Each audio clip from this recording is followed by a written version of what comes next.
Uy, kamusta yung trabaho mo? Ay, ito, Bes. Palaging maraming pinapagawa si boss. Nakakainis na nga eh. Gusto ko nang mag-resign. Ay, kahit nga sa amin din. Daming trabaho. Tara, gala tayo. Saan naman? Ay, saan ka ba? E di sa Boracay. Bibiro ka ba? Mahal yun. Ay, ako bahala sa'yo. Hep, hep, hep! Di kailangan gumastos ng malaki para makapag-Boracay getaway. Tara at explore ang Boracay without breaking the bank. Ang isla ng Boracay ay isang 10.32 square kilometer resort island sa bayan ng Malay Aklan. May layo itong 0.8 kilometers mula sa Panay Island sa Western Visayas. Kilala ito worldwide sa powdery white sand nito at turquoise waters. Madalas na mapasama ang famous island na ito sa mga best island in the world lists ng mga international travel magazines. Boracay is the perfect mix of chill beach vibes, exciting water sports, and vibrant nightlife. Whether gusto mong mag-relax o mag-explore, this tropical island has it all. Dahil nga sa pagiging world famous ng islang ito, ang nasa isip ng karamihan ang mahal naman sa Boracay. Pero as long as alam mo kung anong gagawin mo at saan ka pupunta, hindi naman talaga malaki ang magagastos mo para mag-enjoy sa sikat na islang ito. Ano nga ba ang mga prosesong pinagdadaanan ng mga non-Aklanons na dumarayo sa islang ito?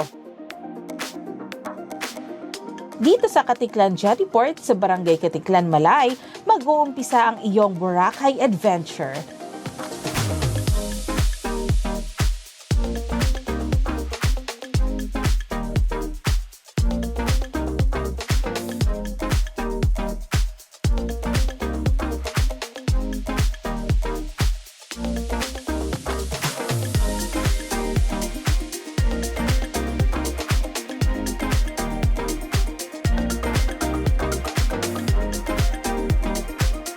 Merong tatlong basic fees na kailangang bayaran dito.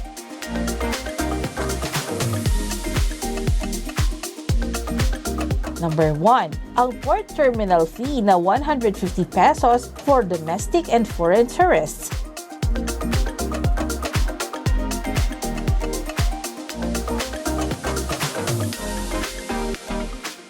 Number 2, environmental fee na 150 pesos for domestic tourists at 300 pesos naman for foreign tourists.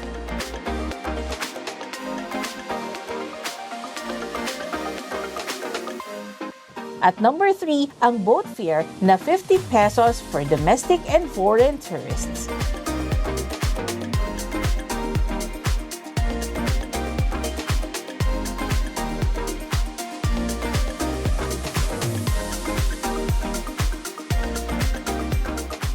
Pwede mo namang i-process ang lahat ng ito through the Boracay iPass website, ang www.boracay-ipass.ph. Ito ang unified online ticketing at tourist entry system na inulunsad ng Aklan Provincial Government para mas mapadali ang pagpasok sa Boracay Island. You can pay your fees electronically at pagdating mo sa Jetty Port ay i-present mo na lang ang iyong QR code na nagsisilbing digital pass mo kasama ang iyong valid ID sa QR scanning booth sa loob ng port.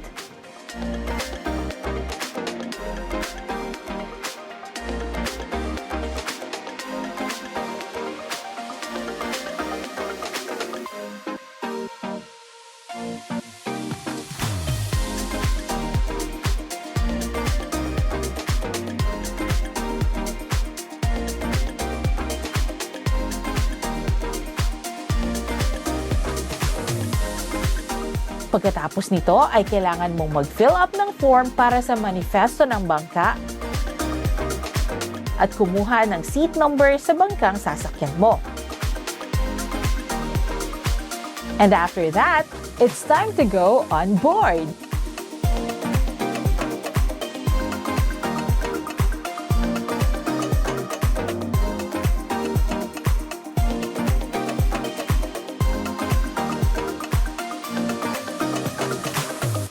Ngayon, papunta na tayo ng Boracay Island. So let's go!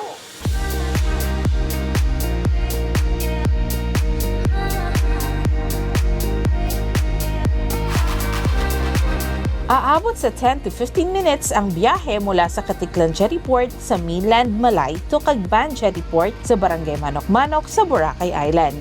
Pag medyo malaki ang mga alon at hindi kagandahan ng panahon, katulad ng habagat season, pwedeng sa Tabon Port sa Katiklan at Tambisaan Port sa Manok-Manok ang biyahe ng mga bangka.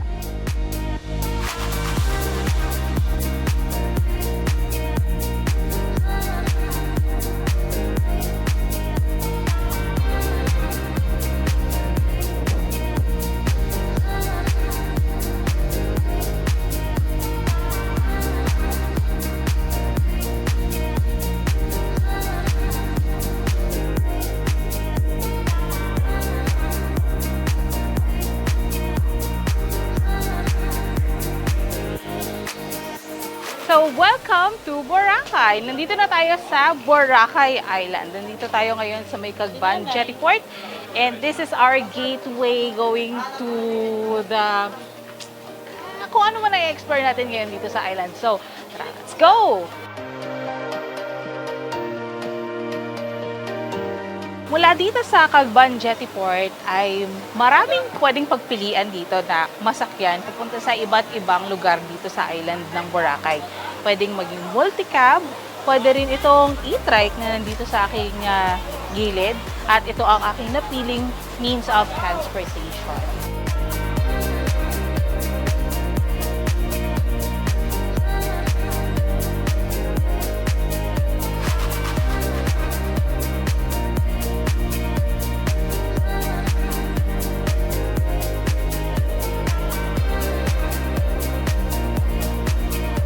Masasabing ito ang isa sa mga lugar kung saan malaki ang kita sa pagmamaneho ng public utility vehicles.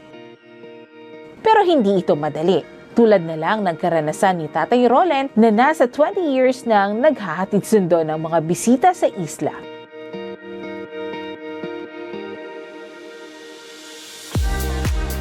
Bakit niyo po naisipang pumunta dito sa Boracay para magtrabaho? Dito yung medyo maganda yung hanap buhay. Yun lang, mahal rin ang bilihin. Oo nga po. Inyo na po itong e-bike na to. Hindi, ma'am. So, para ano nga po yung tawag dyan? Boundary. Nagbaboundary. Magkano po ang boundary ninyo? Pinakamababa dito, ma'am, na boundary, 1,000. 1 to 1.5 yung pinakamataas. Full day. Full day. Tapos araw-araw po yan. Araw-araw. Tapos magkano naman pong kinikita ninyo? Sa ngayong panahon, ma'am, medyo mahina. Kagabi nga, uwi ko, 600 lang. Dahil sa ganitong season, wala po masyadong mga Walang turista, walang konti lang yung lokal na pumapasok. Kailan po ba ang panahon na marami pong turista? Yung tinatawag nilang peak season? Mga November, ganun. December, ganyan. Tsaka summer. Summer. Dahil ako ay nag-chartered trip o inarkila ko ang e-trike ni Tatay Roland mula Cagban Jetty Port hanggang Station 2, ang aking fare o pamasahe ay 150 pesos. Pero ang basic na pamasahe sa isla ay 15 pesos base sa e-trike approved tariff rates for Boracay Island based on Malay Sangguniang Bayan Resolution No. 060-2022. Pero depende pa rin ito sa layo ng destinasyon ng pupuntahan mo sa isla.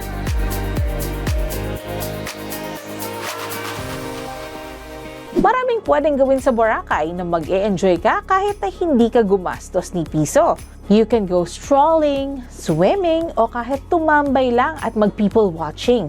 Kahit saan ka pumunta sa isla, ma-appreciate mo ang nature and the friendly vibes ng mga locals and tourists alike. Hindi kumpleto ang gala kung walang kain. In the island, marami kang options. Kaso malamang mapapaisip ka na, uy, ang mahal naman ng mga food dito. Pero naku, mali ka dyan. There are options na talagang mabubusog ka at worth it ang every peso na magagastos mo. Tulad na lang ng Zugba Grill House sa Bulabog Road sa Barangay Balabag, where they serve grilled food items and Filipino dishes with a twist. So, I am Maria Espana, or tinatawag po nila akong Maui. Ako po ang team leader ng dining dito sa Zugba Grill House. So, Zugba Grill House was opened last November 26, 2025. So, operating po kami months pa lang. So, we do offer grilled items here, more on redefining Filipino ihawan. So, as of now, nag-lunch na naman po kami ng mga seafoods. And we also have mga promos here. So, whether you like pork, chicken, barbecue, and seafoods, we do offer that one po.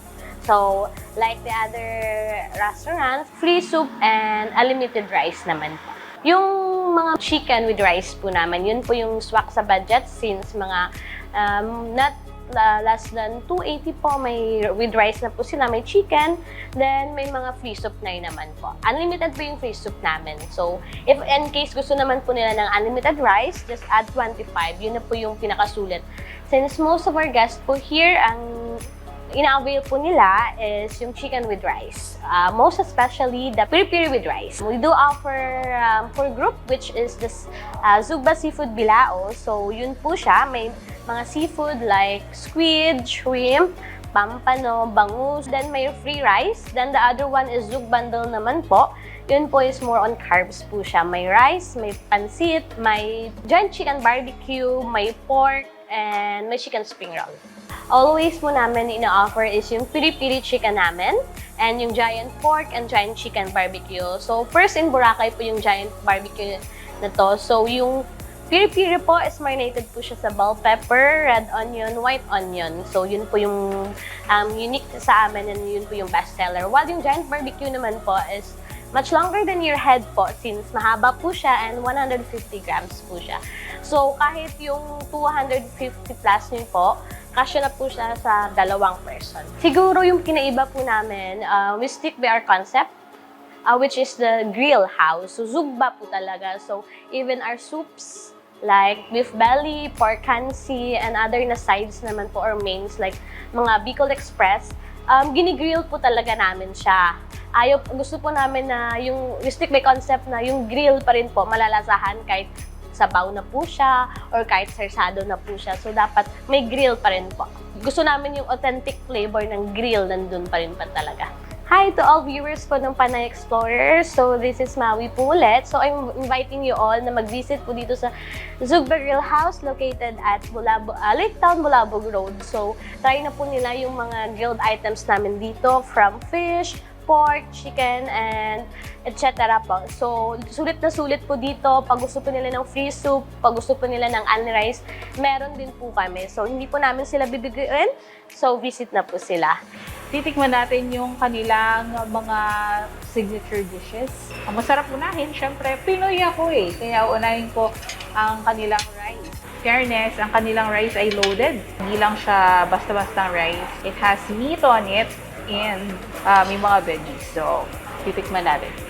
Cheers! So, for their grilled bangus,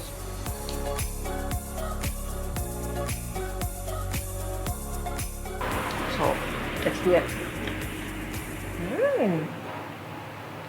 Pork belly for their soup.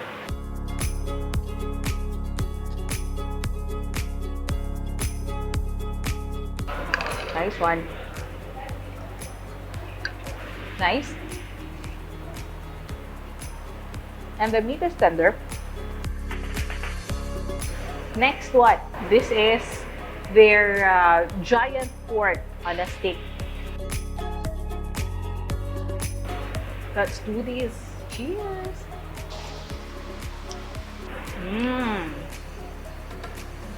Next one. They have their peri-peri chicken. Ito rin, laki din siya, oh. Kaya kung itong i-order mo, I'm sure mapapakanin ka talaga. Try natin to.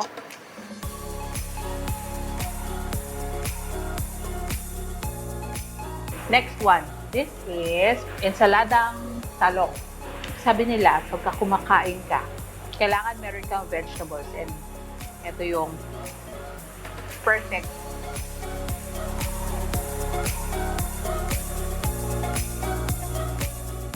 Next one, let's have their oyster sisig. I reserved the best for last. Let's have the buttered garlic shrimp. Ooh, it's big.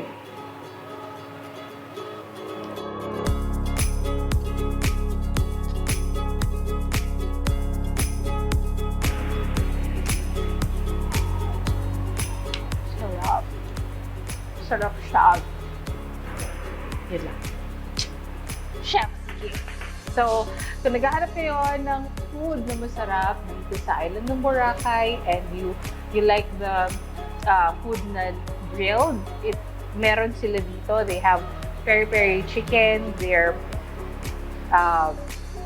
giant pork, and the grilled bangus para sa mga mahilig sa grilled. And hindi lang yan, meron din silang ibang offerings like their soup, which is grilled na beef na soup, and then they have their sisig na oysters and also yung buttered garlic shrimp.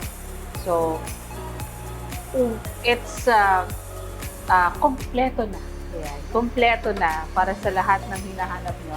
It's all here. They also have their veggies, yung ensaladang talong. So, everything's here na hinahanap ninyo. And this is a must-try here at the island of Boracay. Two thumbs up. Super sarap ng food nila sa Zugba Grill House. Dagdagan pa ng comfy ambience,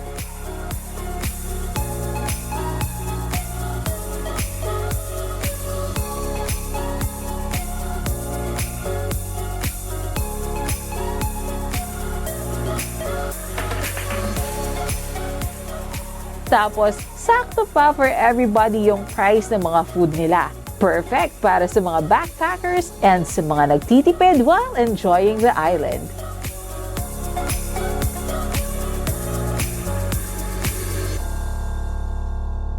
Wala bang mas titipid pa dyan? Aba, meron! Konting lakad-lakad lang sa streets of Boracay, makakakita ka ng hidden treasures na makakasagot sa tawag ng tiyan sa presyong kayang-kaya.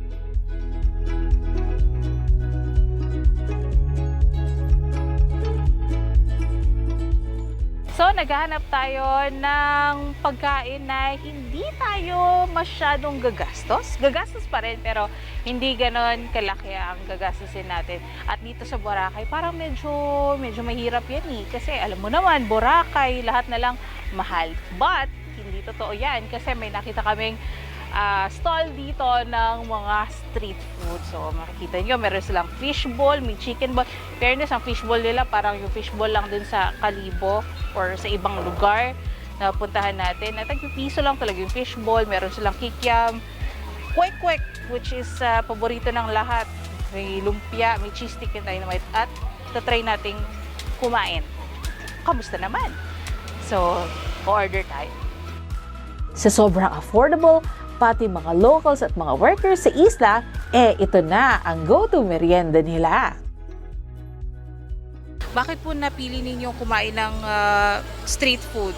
Gusto ko talagang kumain ng mga street foods like sa mga ganito, mura lang. Mahilig po kasi ako, lagi pa ako nagpapabalik-balik dito. Mahilig ako kumain ng mga street food. Anong paborito mo? Yung yung squid ball. Kasi mura, masarap, at parang madali na siya maluto ba, mabilis. Kasi affordable tapos masarap po. Anong paborito mo? Ng kwek-kwek po. Shoutout sa grade 9 look sa Arong Pagpamili at kay Dirk Lyric Gomez Anong school? ng First Love Jubilee po. Shoutout po.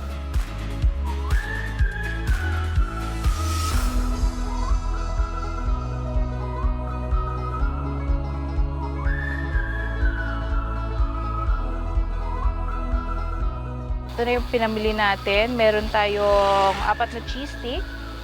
Meron tayong 5 pesos ang kada cheese stick.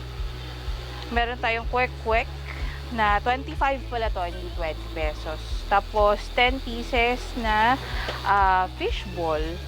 So all in all, ang ating pinamili ay 55 pesos.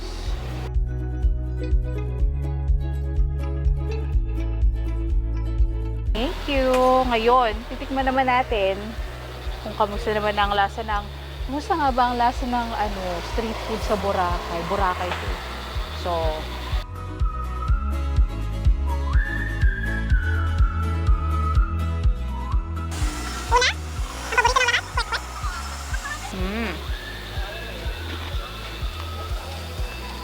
mahal. Mahal.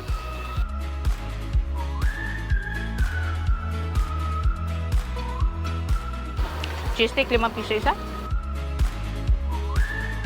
So, good job sa cheese stick. All in all, kung meron kang ganito, kung kakain ka ng ganito, sa presyong 55 pesos, ganito ang merienda mo. Not bad. Hindi siya katulad ng, syempre, presyo sa ibang lugar na mas mababa. Pero, pagka ito yung food mo, pwede ka nang mabusog. Pwede na. Sa kalalakad natin, nakarating naman tayo dito sa isa pang stall na nagbebenta ng, may street food din sila, pero meron silang iba't ibang mga binibenta rin dito. Meron din silang mga pang-ulam, ganyan. Yan. Yung pulutan, sure ako dyan pulutan yan. Bopis yan eh. Tsaka eto, masarap din tong street food. Masarap din siyang pampulutan. Ito ay Calamares. Calamares. Yes po. Ayan. Pabiling calamares. Yes po, madam. Magkano? 45 pesos lang po siya, madam. Ano po yung niya na sauce po? May sweet and spicy po. Suka yan usually. Yes po. Doon ako sa sweet. Sweet. Kasing sweet mo. Yes. Ayun, titikman na natin ang kanilang calamares dito sa Bella's Fried Chicken. It's okay. Not bad. Feeling ko, babalik-balikan ko to kung may na siya. Not bad. Masarap. At yung suka nila, nakaw lang ng umay. So, sakto. Sakto yung desisyon natin mag-sweet sweet suka. Kasi sweet niya nga. Thank you po. So, ayan na. Lumpiang Togi po siya. Togi. Lumpiang togi. Lumpiang togi. Yes po.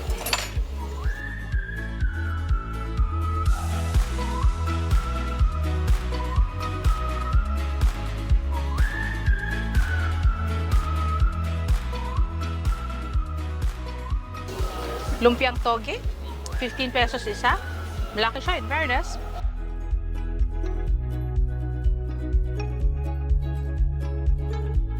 Mayroon din po kaming palamig dito, madam. Yun ang hinahanap natin, palamig. 10 pesos lang po siya. Yes, yan. 10 Gulaman pesos. flavor siya.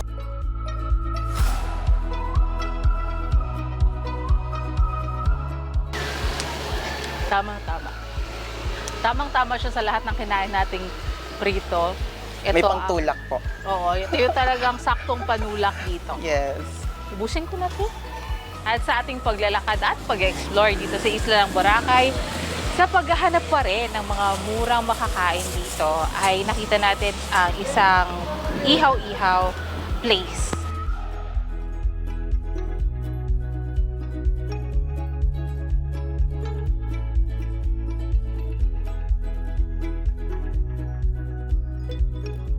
Kung makikita nyo, maraming bumibili sa kanila. So, I take it as a sign na masarap nga talaga dito sa kanila.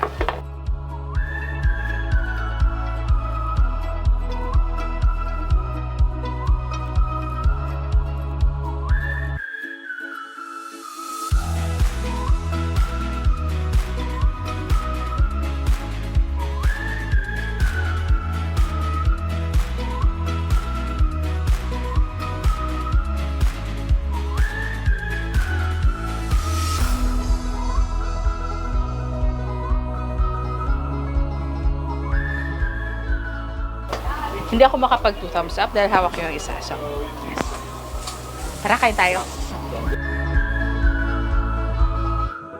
Ready or not, kailangan din nating umuwi at iwanan ng Paradise Island na ito. From Station 2 to Cagban Jetty Port, regular fare is 25 pesos per person. Pagdating sa port, kailangan lang magbayad ng terminal fee na 150 pesos and boat fare na 50 pesos.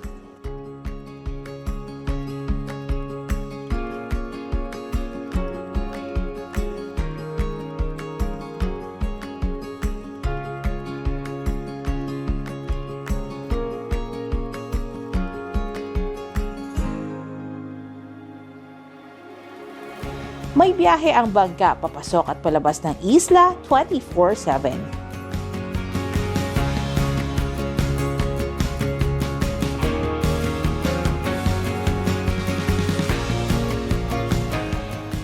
Pagkatapos, it's time to head back to the mainland.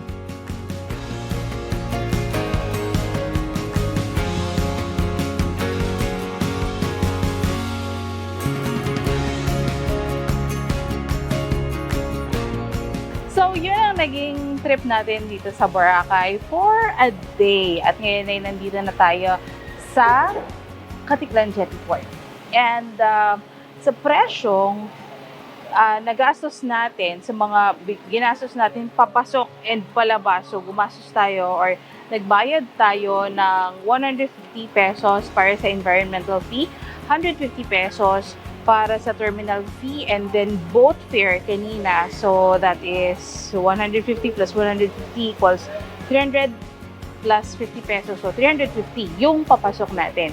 And then paglabas natin ay nagbayad din tayo ng terminal fee na 150 pesos plus boat fee na 50 pesos. So that is 200. So all in all, ang nagastos natin ay 550 pesos. For that price, for a non-Aklanon na babiyahe sa Boracay, lalabas sa Boracay, hindi siya ganun ka-expensive. So, yun ang naging process natin.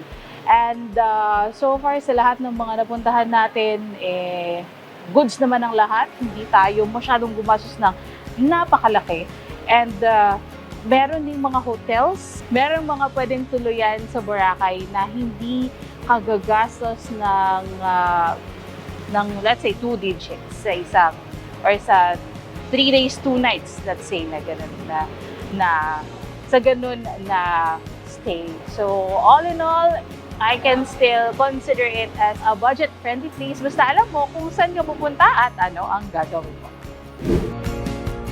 Boracay isn't just for the big spenders. Ang daming pwedeng ma-enjoy dito kahit di kalakihan ng budget. Mula sa affordable eats hanggang sa priceless sunsets. Siguradong sulit ang bawat moment. Kaya come and feel the magic. Dito sa world-famous tropical island of Boracay. Isa itong tunay na budget-friendly,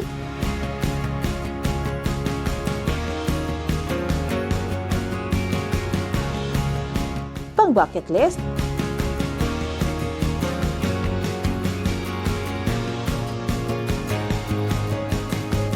at spot and destination sa bayan ng Malay sa probinsya ng Aklan.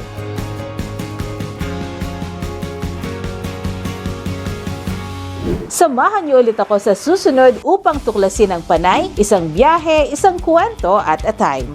Ako si Peach Ledesma, ang inyong Panay Explorer.